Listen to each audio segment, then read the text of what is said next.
This is an exciting day.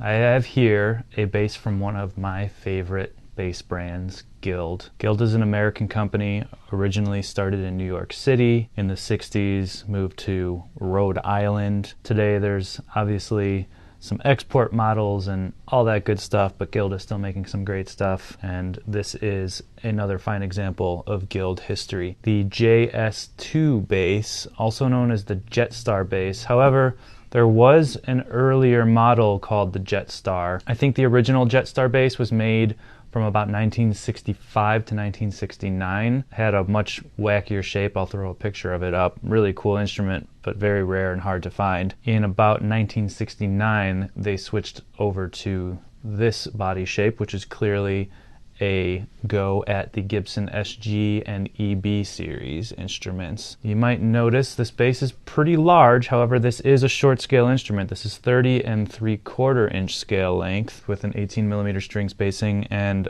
about 1 5/8" nut width. Very familiar to me because this is a really similar style neck to what we do at our shop. It's a very lightweight instrument. It's made of beautiful piece of mahogany. The body appears to be one piece and there's some kind of nice flame to it.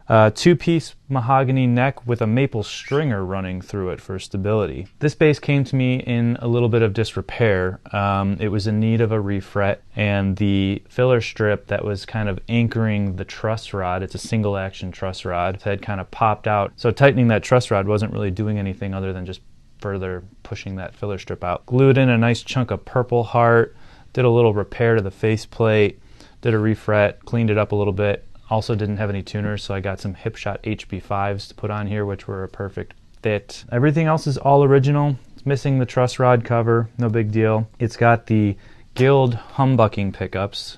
They sometimes marketed them as anti-hum pickups. Early versions of this bass, I think up until about 1972 or 3, actually had the bisonic style pickups. So those are a little bit more desirable. Those pickups are single coils. They have more full range, a really nice, powerful, and bright tone to them. Around the early 70s, they switched to these humbucking pickups, which aren't bad sounding pickups by any stretch, but they are a lot darker. The range is definitely decapitated up top a little bit. They're not quite as muddy as a Mudbucker from Gibson, but definitely not as full range either. We've got 2 volumes and 2 tones with these awesome top hat knobs with the Guild logo inlaid in there, a 3-way selector switch, and then this little guy, this little mini toggle here, much debated after. They marketed this switch as the deep/hard switch. It only affects the neck pickup. In one setting, you've got a choke. It cuts out a bunch of the low-end frequencies, thins out the pickup a lot. I think the thought process there was to balance it better with the bridge pickup, although to my ears it's a little bit overcompensated. It really thins out the sound, gives it almost like an out-of-phase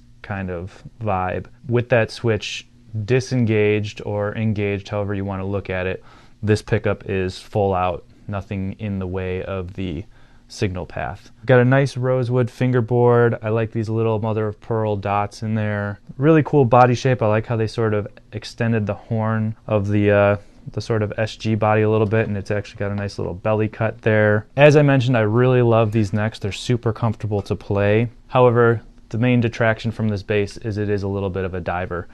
As you can see, the bridge is shifted pretty far forward. Our 12th fret is all the way out here. That's quite a ways away from our strap button on the back of the heel there. I feel like this bass could have been a little bit more successful had they shifted everything in a little bit, and I think there was room to do so. We've got 21 frets on this bass, and I've got no problem getting up there, and in fact I could probably get up to almost 24 comfortably. So I feel like they had a couple of inches to play with.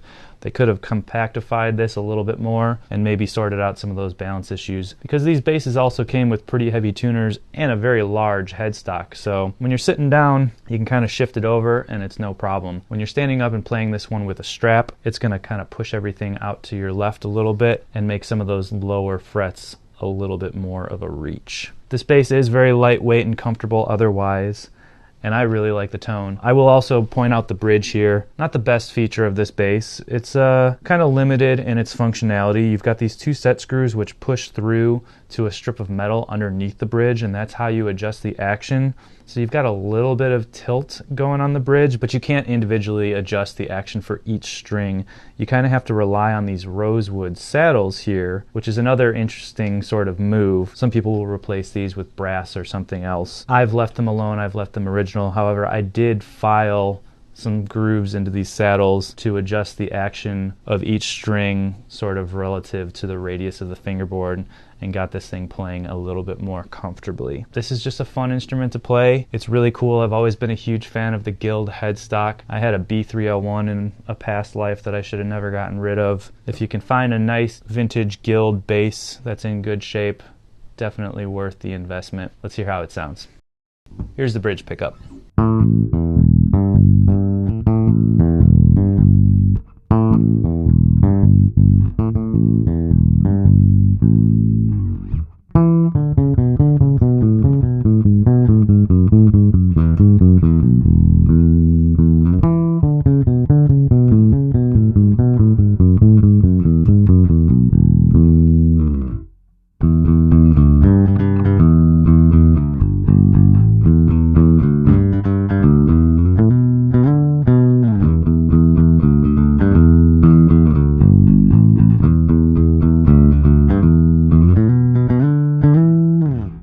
With the tone rolled off.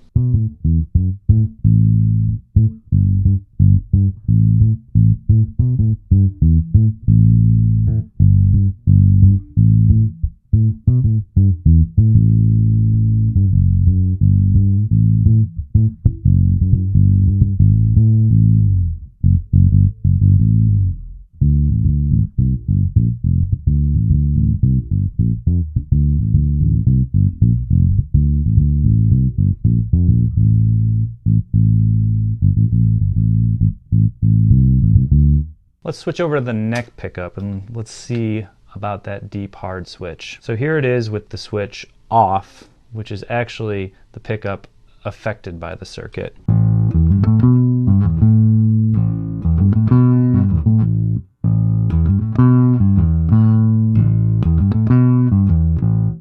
Now let's cut that circuit and hear how this pickup sounds without anything in its way.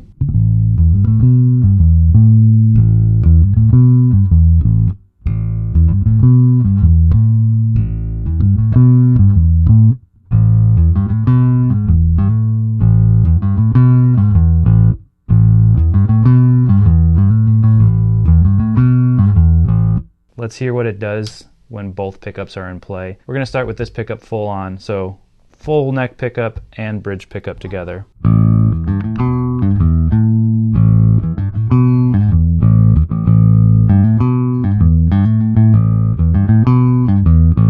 Now let's disengage, so thin out the neck pickup.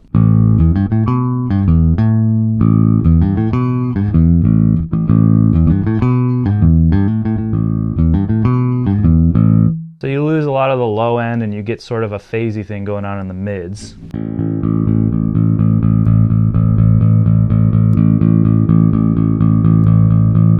It's actually a lot more subtle when both pickups are in play. It ends up being almost more of like a mid switch. You just get like a little bit of a mid hump when you thin this pickup out a little bit. So I guess in that regard it's kind of cool.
I have a lot of fun playing this bass. A lot of really usable tones, great craftsmanship, beautiful woodworking on this instrument, quality materials, vintage gilds, some of my favorites. They smell good too.